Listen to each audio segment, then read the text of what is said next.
Hello, ginger garlic കിച്ചൻ്റെ പുതിയൊരു വീഡിയോയിലേക്ക് എല്ലാവർക്കും സ്വാഗതം. അപ്പോൾ നമ്മുടെ ബേക്കറികളിൽ പണ്ട് മുതലേ കിട്ടുന്നൊരു ഐറ്റമാണ് ബാദുഷ.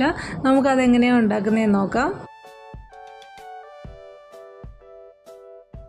അതിന് വേണ്ടിയിട്ട് ഞാനിപ്പോൾ 1 കപ്പ് അളവിൽ മൈദ എടുത്തിട്ടുണ്ട്.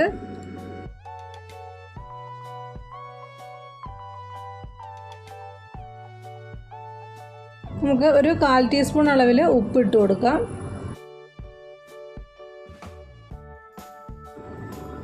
അര ടീസ്പൂൺ അളവിൽ ബേക്കിംഗ് പൗഡർ ഇട്ടിട്ടുണ്ട്.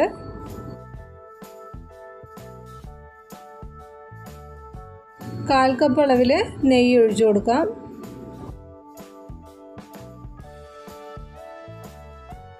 ഇനി നമ്മൾ നെയ്യും ഈ മാവും കൂടെ നല്ലതുപോലെ ഒന്ന് മിക്സാക്കി എടുക്കണം.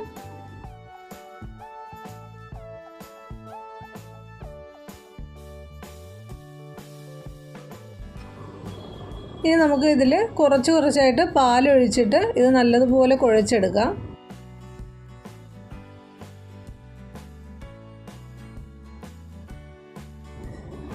കുഴച്ചെടുക്കുന്നത് ഒത്തിരി ഹാർഡായിട്ടുള്ള ഇതാകാനും പാടില്ല, ഒത്തിരി ലൂസായിട്ടുള്ള കൺസിസ്റ്റൻസിയും ആകാൻ പാടില്ല.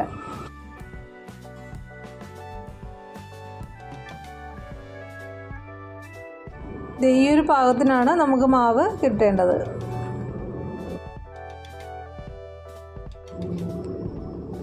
ഇനി നമുക്കൊരു 15 മിനിറ്റ് നേരം ഇതിനെ റെസ്റ്റ് ചെയ്യാനായിട്ട് വെക്കേണ്ടതായിട്ടുണ്ട്. ഒരു 15 to 20 മിനിറ്റ് വരെ വെക്കാം, അതിൽ കൂടുതൽ വെക്കാൻ പാടില്ല. ഈ സമയത്ത് നമുക്ക് ഇതിന് വേണ്ടുന്ന സിറപ്പ് ഉണ്ടാക്കാം. അതിന് വേണ്ടിയിട്ട് 1 കപ്പ് വെള്ളവും 1/2 കപ്പ് അളവിൽ പഞ്ചസാരയും ഒരു നുള്ളു ഉപ്പും, പിന്നെ നിങ്ങളുടെ കയ്യിൽ ഇത് ഏലക്കയുടെ പൊടി ഉണ്ടെങ്കിൽ അതിടാം. ഞാനിപ്പം പൊടി ഇടുന്നില്ല, പകരം ഏലക്കയുടെ അകത്തുള്ള കുരുവാണ് ഇതിൻ്റെ അകത്തേക്ക് ഇട്ട് കൊടുക്കുന്നത്.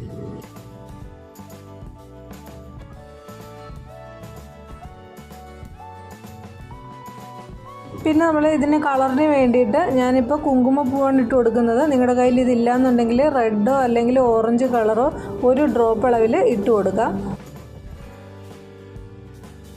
നമ്മുടെ ബാദുഷയ്ക്ക് ഒരു യെല്ലോയും ഓറഞ്ചും കൂടെ കലർന്നൊരു കളറാണ് ഉണ്ടാകാറുള്ളത്. സിറപ്പ് തിളച്ച് വന്നിട്ടുണ്ട്. 15 മിനിറ്റ് കഴിഞ്ഞിട്ടുണ്ട്. നമുക്ക് ഒന്നും കൂടെ നമ്മുടെ മാവ് കുഴച്ചെടുക്കാം.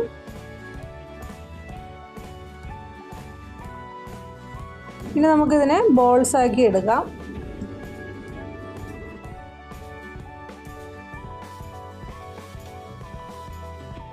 ഒരു മീഡിയം വലിപ്പത്തിനുള്ള ബോൾസ് ആക്കിയാണ് ഞാനിപ്പോൾ എടുത്തിട്ടുള്ളത്. ഇനി നമ്മുടെ വടയിലൊക്കെ നമ്മൾ ഹോൾ ഇടാറില്ലേ, അതുപോലെ ഇതിനും ഒരു ഹോൾ ഇട്ട് കൊടുക്കാം.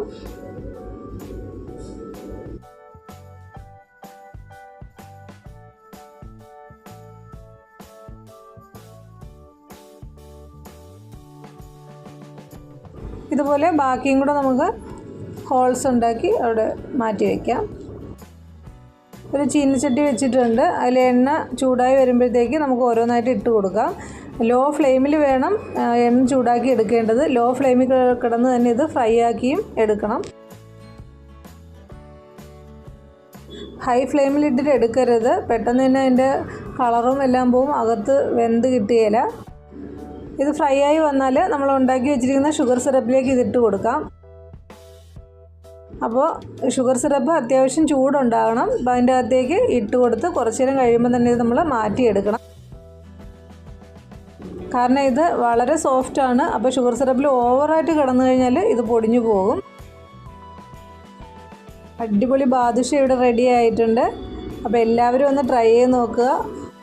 വീഡിയോ ഇഷ്ടമായാൽ ഒന്ന് ലൈക്ക് ചെയ്യുക, ഷെയർ ചെയ്യുക, കമൻ്റ് ഇടുക, സബ്സ്ക്രൈബും കൂടെ ചെയ്തേക്കുക. ഇപ്പോൾ വീട്ടിലായതുകൊണ്ട് കുട്ടികൾക്ക് ബാക്കിയിരുന്ന ഷുഗർ സിറപ്പും കൂടെ ഒഴിച്ചു കൊടുക്കുന്നുണ്ട്. അപ്പോൾ ഇന്നത്തെ വീഡിയോ ഇത്രയേ ഉള്ളൂ. Thank you.